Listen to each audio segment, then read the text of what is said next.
his career. It was probably his best, but he's certainly talented enough to make a lot happen. Caught about everything thrown his way, blocked well. Really, really did have a good game. It gets to crunch time in that fourth quarter and it's very tight.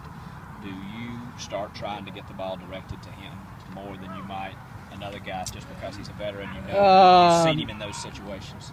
Yeah, but I mean, it's hard to sit around and draw up and think about that. But I mean, and Demir's done well too. He's made made some good plays. It's game by game. You know, some games guys get kind of hot, kind of like basketball. If a guy's hot, let him shoot. If a guy's hot, throw it to him. And the other day was certainly one of those days for Bruce. He kind of got hot all of a sudden. It seemed like he'd had about 7 quarters where we hadn't seen the old Bruce. Yeah, we looked at that Tennessee game and he didn't get anything. Right. And then we had some quick, sure completions to him and got the ball in his hand and got him excited about playing a little bit. And it was just one of those days where, you know, going into the game, I wouldn't have necessarily said it would have been a big game for him, but it turned out to be. The 4th and 15, what did you see on that play? Yeah, I appreciate the recognition, but the head ball coach called that play. Now, I said it might be a good play. They'd played that a few times in the game before. They'd played it a little bit on 4th down, but even when that was called, if they play any other defense, that play doesn't have a chance. You know, we were blocking with 7. We kept the tight end in. And it turned out to be a pretty good one, so it was fun. Was it nice when you saw him actually remaining in that coverage? Oh yeah. And then it's like, and at the snap of the ball, I mean, I knew it was. I mean, they double teamed Demir in the back of the end zone, and the guy covering Bruce played inside of him, and now you're just watching the ball, hoping he catches it.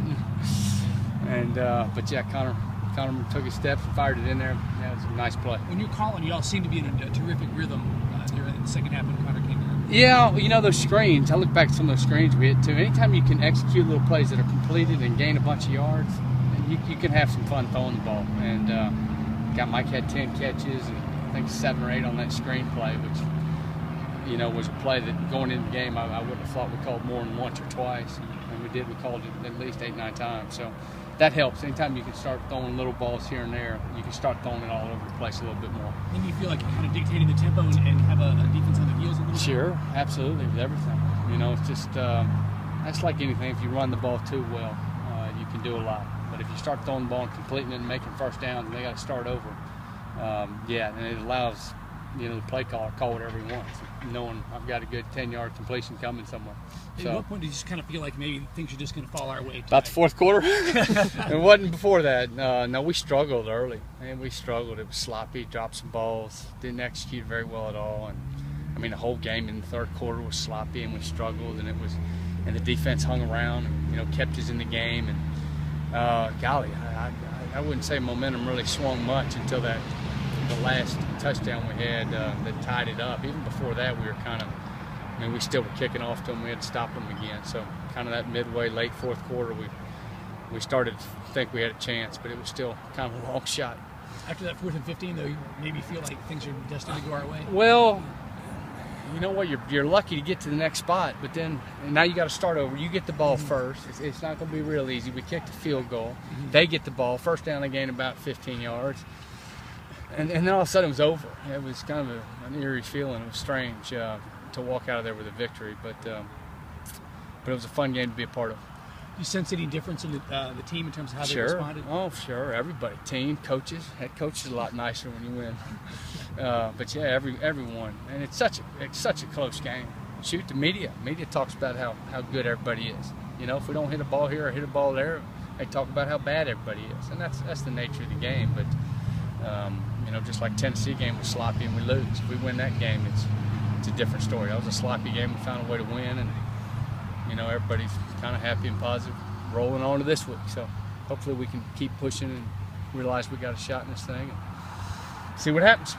You said that Coach took your suggestion on that play call. How often would you say in a game he takes your suggestion?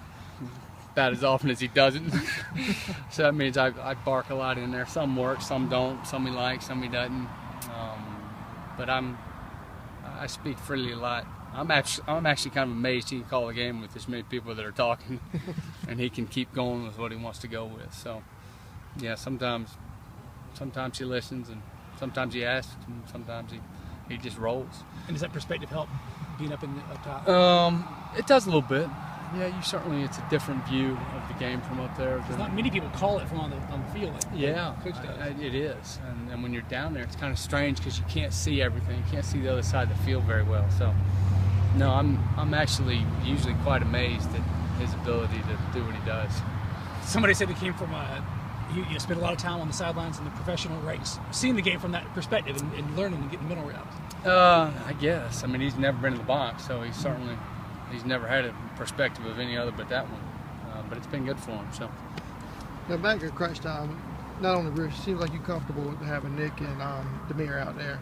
Are you surprised some other guys haven't stepped up at this point, or are you just comfortable with those guys right now? Both, you know, Shaq had that drop against Tennessee, which was tough. I was hoping he'd catch that one, but he was a little rusty. And those guys have played well, so typically when that happens, you kind of keep them in there and roll with them as long as they can go. And the tight ends seem to be a little bit more involved in like with the screens. And Yep. Yeah, we had an opportunity to get them some balls in the open field, and hopefully they continue to help us because they're big targets and they're talented players. Coach, both Ellington and Bird are a little undersized. How have you seen them work to kind of overcome